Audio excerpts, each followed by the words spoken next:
영화 스크림.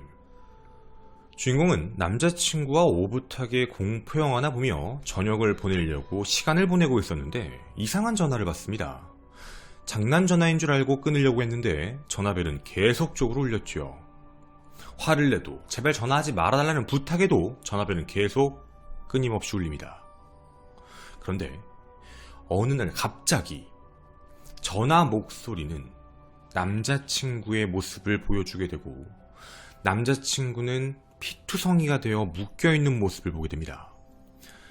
남자친구를 살리기 위해 여자 주인공은 울부짖으며 문제를 풀게 되는데요.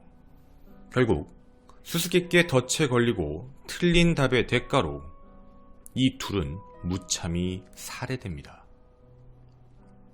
영화 스크림. 오늘 영화 얘기냐고요? 아닙니다. 오늘 여러분과 함께 이야기하게 될 사건은 실제입니다. 오컬트 스토리 영화 스크림 살인마 편입니다.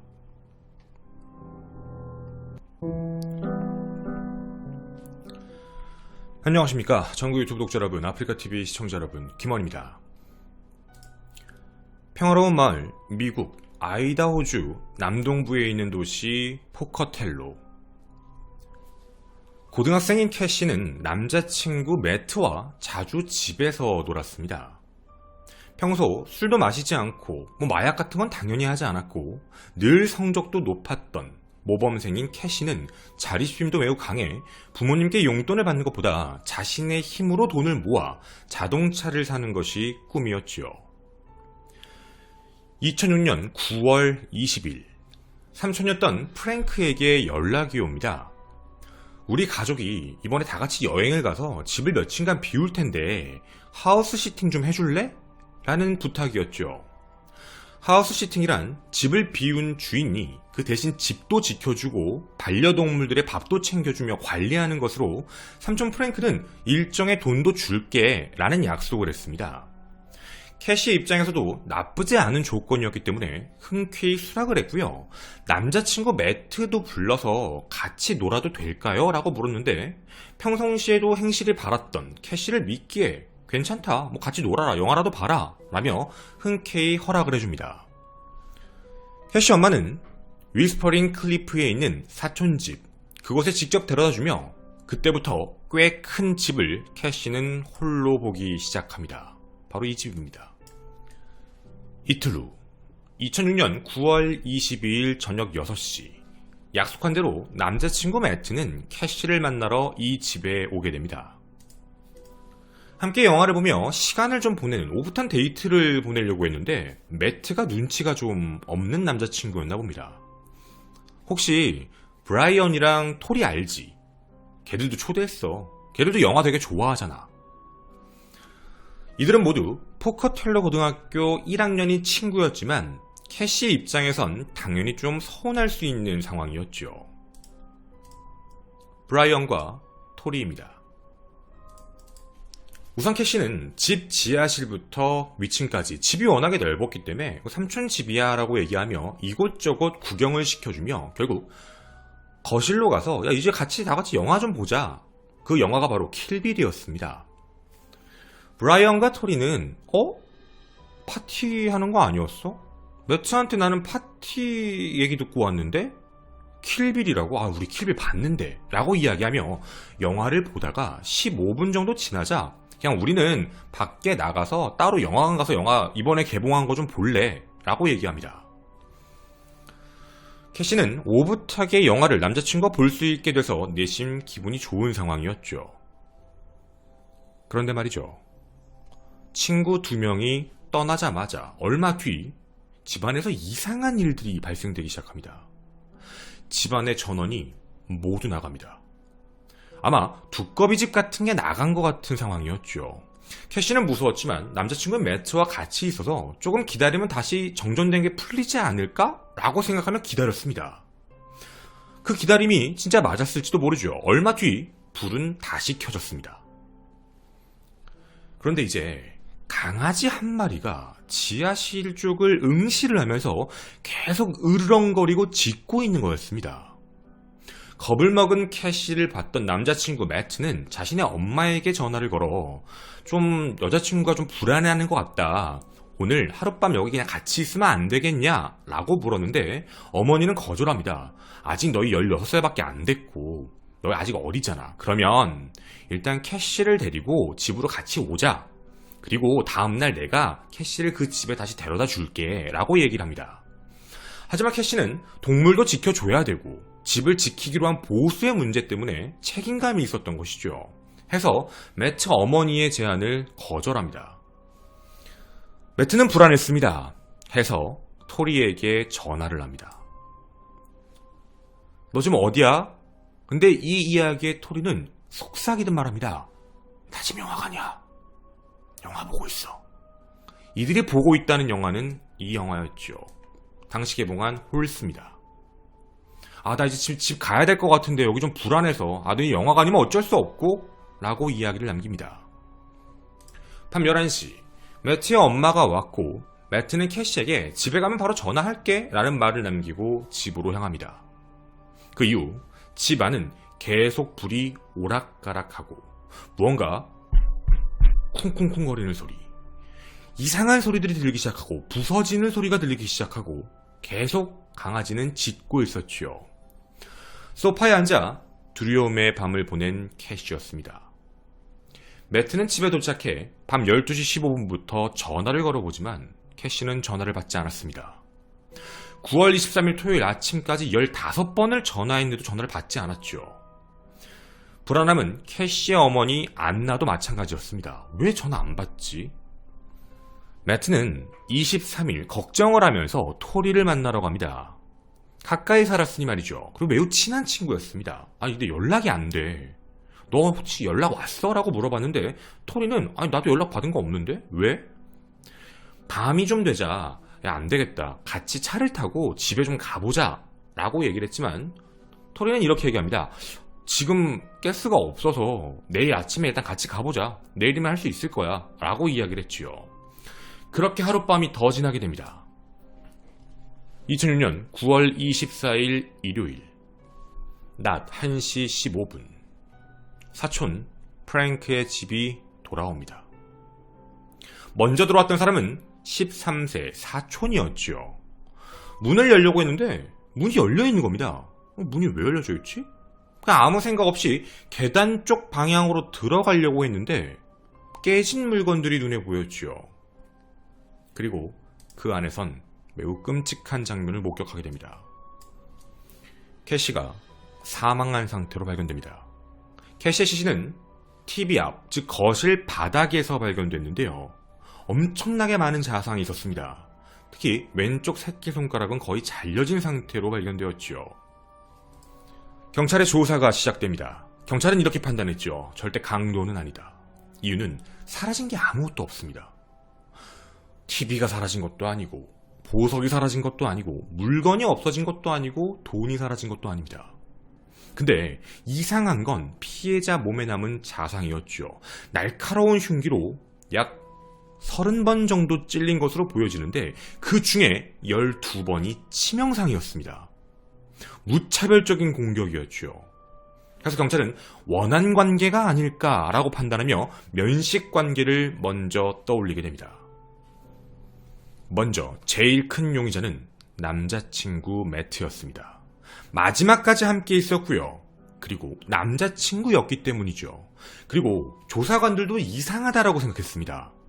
일단 첫 번째, 캐시에 대해서 수사가 들어가면서 남자친구 매트를 만났는데 캐시에 대해서 별로 물어보질 않습니다.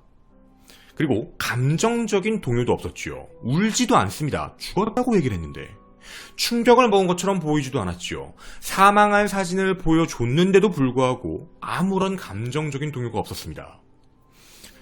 여자친구가 죽었는데 그것도 같이 있었는데 경찰은 물어봅니다. 그날 너희 둘이 무슨 일이 있었어? 라고 얘기했더니 아니 뭐 싸운 것도 없고 아무 일도 없었어요. 일단 저랑 먼저 둘이 있었고 그 뒤에 뭐 토리랑 뭐 브라이언이 먼저 왔고요. 걔네 둘이 나중에 갔어요. 저도 나중에 어머니가 와서 갔고요. 전화했더니 전화를 안 받더라고요. 이렇게 얘기했던 것이죠. 수사관은 이렇게 질문을 합니다. 아니, 좀 뭔가 이상한데? 얘가 범인 같다라고 보기에도 너무 알리바이도 명확하고 피가 묻은 것도 아니고, 물론 범인이 아니다라고 얘기하더라도 공범이 있을 확률을 놓칠 수는 없었죠. 수사관은 그 다음 2명을 찾아갑니다. 바로 이들이었죠. 토리와 브라이언입니다. 이들에게 물어봅니다. 너희 그때 집에 갔었지? 네, 저희 집에 있었어요. 근데 니네 왜 나중에 간 거야? 아, 그거 하우스 파티라고 처음에 매트가 얘기해서 갔는데 뭐 킬빌 보더라고요. 그거 우리 본 거라서 저희들끼리 그냥 영화관 가서 영화 보려고 갔어요. 하고 보여주는 게 있습니다. 저희 홀스 봤어요. 그리고 이 홀스를 봤단 그 영화 티켓 있죠? 영화 티켓을 보여줍니다. 저희 이거 보러 갔는데 알리바이가 명확합니다. 이상할 수밖에 없는 상황이죠. 그러면 뭔가 한쪽이 의심이 갈 수밖에 없는 상황. 전화도 분명히 했다고 했고 말이 다 맞으니 말이죠. 이틀 뒤 매트를 다시 데려오고 토리와 브라이언에게 다시 한 번 더 질문을 해봅니다. 당시에도 가장 의심이 갔던 건 매트였지요. 일단 그러면 거짓말 탐지기 한번 좀 해보자. 다들 괜찮겠어? 셋 다 오케이, 다 하겠다라고 합니다. 일단 매트는 거짓말 탐지 결과 진실 반응이 나옵니다. 그리고 브라이언과 토리도 함께 해봤는데 이들도 모두 진실입니다.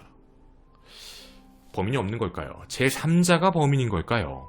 분명 시간적 편차가 있었기 때문에 제3자의 침해에 대한 가능성을 완전히 배제할 수 있는 상황은 아니었습니다. 브라이언에게 경찰이 질문을 하게 됩니다. 별다른 질문은 아니었습니다. 그날 뭐 했어? 영화 보러 갔다니까요. 어떤 영화 봤는데 좀 무서운 영화 같았어요. 영화 제목이 뭐야? 글쎄, 잘 기억이 안 나는데. 그러면 영화에 나왔던 유명한 배우가 누구야? 기억이 안 나요. 그럼 영화는 어땠어? 좀 지루하다는 것만 기억이 나는데요. 이런 이상한 말을 합니다. 수사관은 뭔가 이상하다라고 생각을 했죠. 왜냐면 브라이언, 토리 이들은 영화를 굉장히 좋아하는 영화광입니다. 근데 영화를 되게 좋아하고 자랑하고 지식을 뽐내는 애들이 어떻게 이걸 모르지라는 생각이었죠. 결국 경찰은 매표소를 직접 향해 갑니다. 그날 밤 매표소를 일했던 사람을 찾아 둘의 사진을 보여주고 혹시 이들이 여기에 왔느냐라는 질문을 합니다. 그런데 매표소 직원이 이렇게 답합니다. 본 적이 없다. 그날 인원이 매우 적었기 때문에 자기가 정확히 티켓을 한 걸 기억하는데 이런 애들이 온 적은 없다라고 이야기합니다. 그렇게 시간이 5일이 지나게 됩니다. 경찰은 브라이언에게 묻습니다. 니네가 죽였지? 솔직히 얘기해. 증거 다 있어. 이 이야기에 브라이언이 울기 시작하며 자백을 합니다. 제가 죽이진 않았습니다. 실제로 죽인 건 토리였어요. 저는 그냥 따라만 간 거예요. 처음에 저한테 다 장난이라 그랬어요. 이거 다 우리가 영화 같은 걸 찍는 거라고 했는데 갑자기 죽였습니다. 라고 이야기합니다. 그리고 브라이언은 자신의 결백을 믿어달라고 얘기하며 나중에 버렸던 범행 도구들의 위치를 이야기해줍니다. 장갑, 피가 묻어 있었지요. DNA 검출됩니다. 심지어 칼이 미끄러질 걸 대비해서 이 안에 손이 튀어나와 있는 걸 골랐다고 합니다. 이뿐만이 아닙니다. 각종 칼들이 발견됩니다. 하나, 둘, 셋. 그리고 이 칼들은 모두 혈액이 묻어 있었습니다. 여기서 끝나지가 않습니다. 이상한 테이프 같은 것도 발견되었죠. 그리고 무언가 태우려고 했던 흔적도 보입니다. 종이 쪽지였죠. 근데 이 종이 쪽지가 좀 지워져 있어서 명확하게 확인은 안 되는데요. 이런 글자가 있었습니다. 살인, 죽여야 된다, 캐시, 혼자, 집, 이런 단어들이 눈에 띄었지요. 즉 계획 범죄였습니다. 이들은 결국 자백을 하게 됩니다. 그럼 너넨 티켓을 어떻게 갖고 있었던 거야? 라고 얘기했더니 그때 저희가 진짜 밖에 나간 건 맞아요. 밖에 나가서 영화관 가서 티켓을 구입을 했고요. 그리고 다시 돌아왔습니다. 라고 이야기합니다. 이들은 돌아왔습니다. 지금부터 이 자백에 대한 이야기입니다. 캐시는 몰랐을 거예요. 저희 집 구경시켜줄 때 지하실을 내려갔는데요. 지하실에 있던 걸쇠를 열어놨어요. 문을 열어놓은 거죠, 미리. 그리고 우리는 밖에 나간다고 얘기하고 가장 가까웠던 티켓을 살 수 있는 곳에 잠깐 들려 티켓만 사고 그리고 다시 돌아와서 지하실 문으로 들어갔어요.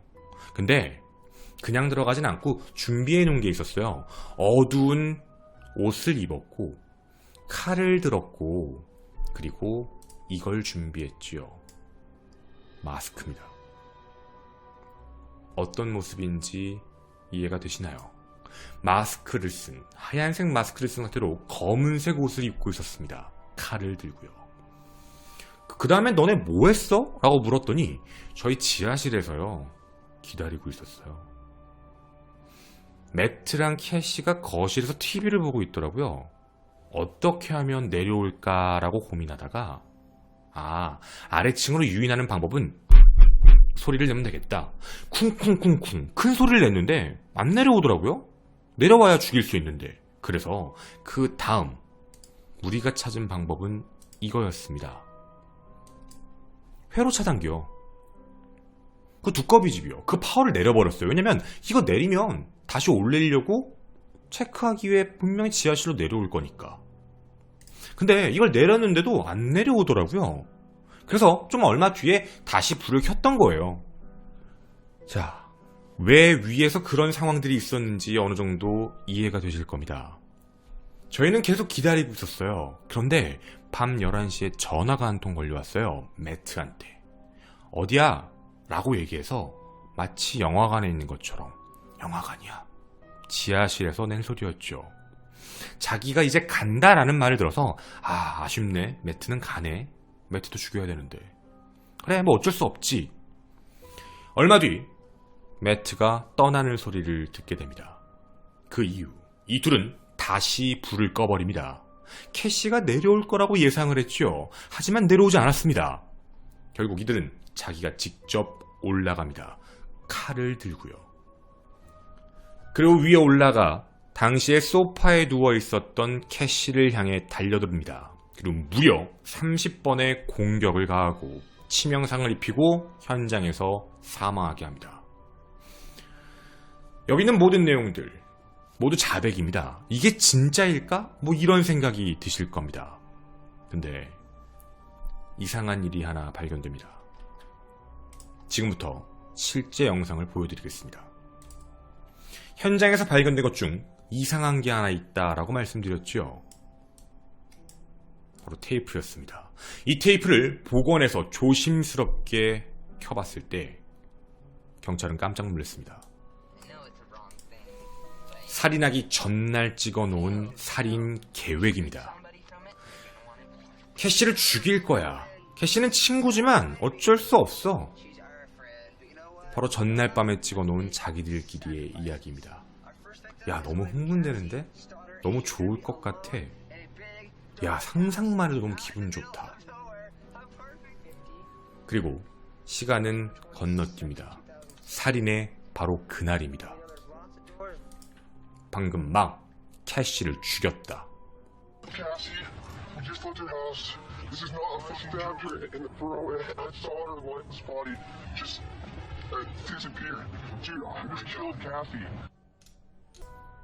이 안에선 캐시를 죽이기 위해서 어떻게 골랐고 어떻게 죽였고 그 전부터의 모든 살인 계획이 녹화되어 있었습니다. 계획적인 범행이었죠. 근데 여러분은 아마 이런 생각이 드실 겁니다. 아니, 도대체 왜 죽인 거야? 친한 친구잖아. 근데 죽일 필요가 없는 것 같은데 뭐하러 굳이 죽였지? 죽인 이유가 있었습니다. 물론 자기들은 인정하지 않습니다. 하지만 이상하게 맞아떨어지는 게 있더라고요. 혹시 아시나요? 영화 스크림에 여자 주인공 이름은 케이시입니다. 피해자 이름은 캐시죠. 이 영화에서 케이시는 남자친구와 영화를 보고 집안에서 있다가 갑자기 어떤 이상한 일이 발생해 사망하게 됩니다. 남자친구와 함께 무참히 살해된 내용이었죠. 우연일까요? 자기들이 범행을 저지르려고 했던 건, 놀래키려고 했던 건, 불을 탁 끄는 것. 여러분이 만약 영화 스크림을 보셨다면 많이 본 장면, 기억이 나는 장면들이 몇 개씩 있으실 겁니다. 불 끄고 공포감을 만들고 어느 장소에 오게 하고 소리를 내고 그걸 즐기고 있다 결국 살해하고. 자기들은 인정하지 않지만 많은 사람들은 스크림을 따라한 거다. 이유는 단순합니다. 이들은 영화광이었고요. 자기들끼리 영화를 찍겠다, 영화를 만들 것이다 라는 이야기를 자주 했습니다. 죽음과 관련되어 있는 영화. 그러며 이런 말을 합니다. 우리 일반적인 테드 번디? 걔는 아마추어야. 연쇄살인마죠. 조디악 킬러? 걔도 연쇄살인마야. 걔도 아마추어지. 하려면 우리처럼 해야지. 이들이 범행을 저질렀던 이유를 범죄심리 분석관들이 판단한 이유는 연쇄살인마처럼, 그리고 그 연쇄살인마들보다 훨씬 더 유명세를 끼치기 위해 스크림 킬러라는 명칭처럼 그걸 보여주기 위함이었다라는 예상을 하고 있습니다. 그런데 이 사건은 이렇게 끝나지가 않았습니다. 브라이언과 토리. 토리는요, 이렇게 이야기합니다. 나 안 죽였는데요? 브라이언은 말합니다. 토리가 죽였어요. 서로 상대방을 지목했지요. 그런데 브라이언은 절대 빠져나갈 수가 없었습니다. 보여드린 모든 흉기와 장갑에서 DNA 검출이 됐고 사망했던 캐시의 손톱에서도요, 브라이언의 DNA가 검출됐습니다. 즉, 누가 봐도 살인입니다. 그런데 토리는 좀 문제가 있었습니다. 토리는요, 나 안 죽였어요. 내가 언제 죽였어요? 내가 죽였대요?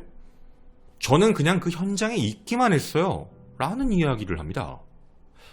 왜냐면 살인 장면 자체를 찍어놓은 건 없었기 때문이죠. 증거를 이야기합니다. 여러분도 다시 한번 봐주십시오. 보이십니까? 브라이언이 직접 말을 했습니다. we가 아닙니다. 야, 우리가 캐시를 죽였어 라고 하는 게 아니라 내가 죽였어 라고 말을 하는 건 브라이언밖에 없습니다. 즉, 토리는 여기서 나도 죽였어, 같이 뭘 했어 이런 말을 하고 있지 않았지요. 그냥 찍고만 있고 가만히 말만 호응해주고 있습니다. 이런 점들을 이야기하면서 토리는 말을 합니다. 난 죽이지 않았다. 내가 죽였다라는 흔적 없지 않느냐. 모든 증거도 다 브라이언만 얘기하지 않느냐라고 이야기를 하죠. 하지만 재판부는 이를 인정하지 않았습니다. 이유는 살해 도구를 사는 모습들도, 그리고 준비하는 모습들도 전부 다 똑같이 찍혔고, 또 하나 브라이언이 얘기합니다. 제가 몇 번 찔렀고요, 나머지는 얘가 찔렀어요. 이렇게 얘기를 했던 거죠. 이 모든 내용들이 인정을 받으며 브라이언 토리 모두 1급 살인 혐의를 선고받게 됩니다. 가석방 없는 종신형. 되게 특이한 거였습니다. 되게 어린 나이 16살이었음에도 불구하고 가석방 없는 종신형이었기 때문이죠. 여러분, 이 사건에 대해서 어떤 생각이 드시나요? 개인적으로 스크림을 봤습니다. 스크림의 내용과 너무 비슷해 더 섬뜩했죠. 정말 그들은 스크림을 따라하기 위해, 그런 영화 같은 걸 만들기 위해 커플이었던 사람, 그리고 이름이 캐시였기 때문에, 이름이 비슷하니까 이들 범행 대상으로 생각하고 준비한 게 맞았던 걸까요? 저는 오컬트 스토리의 김원이었습니다. 감사합니다. 아마 스크림을 보신 분들은 굉장히 소름 돋으셨을 거예요. 그리고 저희가 오늘은 캐시의 중심으로 먼저 좀 쭉 전해드렸어요. 일부러. 그래서 여러분이 어떤 느낌으로 받아들이실지는 모르겠는데, 그들은 아직까지도 그렇게 계속 주장을 했어요. 왜냐면 그게 미성년자와 관련된 법 규정이 미국에서 한번 또 바뀌면서 또 재판을 걸었어요. 재심. 내보내야 된다, 나를. 그러니까 왜냐면 난 이제 어린 나이였다, 이런 걸로 했는데 미국에서 다 기각을 때리더라고요. 안 된다. 그러니까 그때 당시에도 이례적이었던 거고 내용도 되게 충격적이었었어요. 그러니까 사람을 죽이려는 그 이유 자체가 자신들만의 영화를 만들고 싶었고 그 영화에 대한 준비를 하고 싶었다라는 거잖아요. 근데 여기서 제가 들었던 마지막, 이건 뭐 컨텐츠 일부러 안 넣었지만 뒤에 얘기로 좀 하자면 좀 무서운 건 그거였어요. 만약인데, 만에 하나예요 여러분. 만약에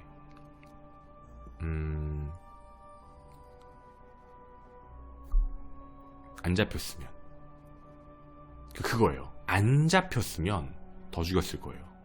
왜냐면 스크림이라는 공포영화를 따라했다라는 거라면 얘네들은 공포영화들을 하나씩 따라하려고 했던 것 같아요. 그런 모습대로.